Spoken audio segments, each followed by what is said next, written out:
I'm Donnie, and my topic was American socialism, and I believe the U.S. should adopt more socialist policies and merge some socialist views into our now capitalistic government to benefit the economy and the citizens.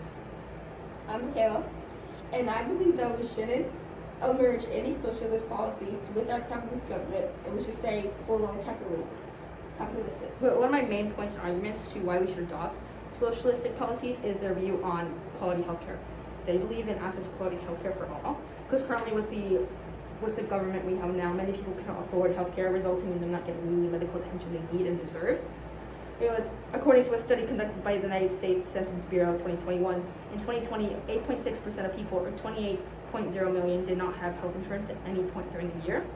In that same study, they found that more children under the age of 19 in poverty were uninsured in 2020 than in 2018. Uninsured rates for children under the age of 19 in poverty rose 1.6% to a 9.3%. So a good chunk of people in the United States are uninsured, and it is very important right now for them to have that medical aid due to the fact that we are recovering from COVID-19, a big illness and disease that struck the states. So it's very important that they have that medical aid for medical emergencies. So, and the Socialist Party stands for a socialized healthcare system, means that medical and hospital care for all by public health. The more citizens would get healthcare and medical attention because they wouldn't be funding it, they wouldn't be paying as much as they are now. The government would fund most of it, if not all. Okay. But as more bureaucrats are involved in the distribution of the money collected by the government for healthcare, the more the costs will go up. But by improving the nation's health, it also contributes towards increased labor productivity and higher economic growth in the long term. Which brings me to my next point, to why socialism views and policies would benefit us is it lowers the poverty line. Okay. Capitalism remains our most effective weapon in fighting extreme poverty. And so as we've seen across continents, the freer an economy becomes, the less likely its people are to become trapped in extreme poverty. And so this can be corroborated by tracking the rise of economic freedom, which is related to the openness of a country's markets and corresponding increases in living standards.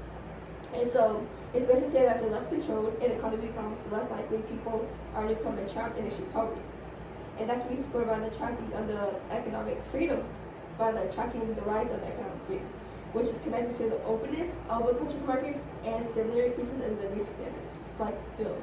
So the socialist view for that is that the government would provide a minimum basic income for those who are unemployed, sick, unable to return to work, so they don't go into poverty, which basically means that monthly they would be getting a certain amount of money, and that would keep them from going into poverty, which would help them pay their bills and get things that they need. But during the early 1980s, more than 42% of the world's population lived in extreme poverty. So fast forward to the 21st century, and the less than 10% of the world's population is extremely poor, which is a 33% decrease. And so even though the world's population has increased by more than 2 billion people since 1990, the net number of extremely poor people has been slashed by nearly 1.2 billion. 1 out of 5 children live in extreme poverty, and the negative effects of poverty and deprivation in their early years have ramifications that can last a lifetime. In 2016, 55% of the world's population, about 4 billion people, did not benefit from any form of social protection. United States nations, no date. So the systems you have now in place to prevent poverty, to help those who are in poverty, clearly aren't working if 4 billion people in the world are still struggling economically. So the systems that you have now to help them find jobs and housing isn't working. So I'm just suggesting that we look at the socialistic way to solve this problem, the solution to the problem. We should look at it in a different way by maybe adopting some of their policies. Okay. Grants people the freedom to voluntarily make mutually beneficial exchanges of goods and services has been the most effective anti-poverty solution today. So as more of the world allows the exercise of such freedom, you should expect poverty to decline even further. And that's basically saying that the poverty line won't arise because of the free market. And due to the fact that both sides benefit from goods and services, it is anti-poverty. that is completely untrue due to the fact that one side benefits more than the other. There is mutual beneficial exchange of goods and services really only benefits the person that is manufacturing and selling rather than the person that's buying. One, it's unequal and it creates an unequal environment. Which brings me to my next point is that socialistic policies and views brings less discrimination and more equal opportunity. But under socialism, incentives either play a minimal role or ignore it totally. And so by failing to emphasize incentives, socialism is a theory inconsistent with human nature and is therefore doomed to fail. So by their failure to foster, promote, and nurture the potential of their people through incentive enhancing institutions, centrally planned economics deprive the human spirit of full development.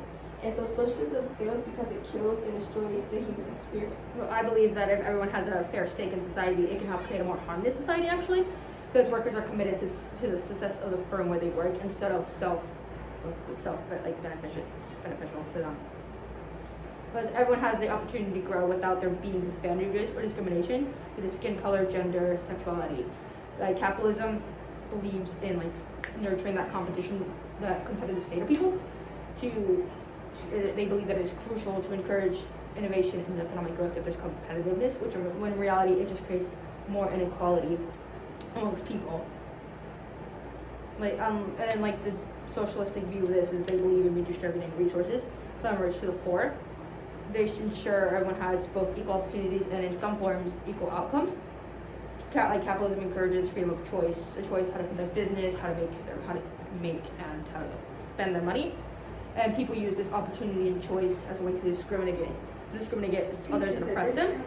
In a study conducted at Pew Research Center 2021, found out that nearly half of Americans, 26%, say that there's a lot of discrimination against Black people. About 3 in 10 see a lot of discrimination against Hispanic people, which is 30%, and in Asian people, 27%. That's why I'm not saying that we should fully convert to socialism. I'm saying that you need a nice mix of socialism and capitalism for everything to run smoothly.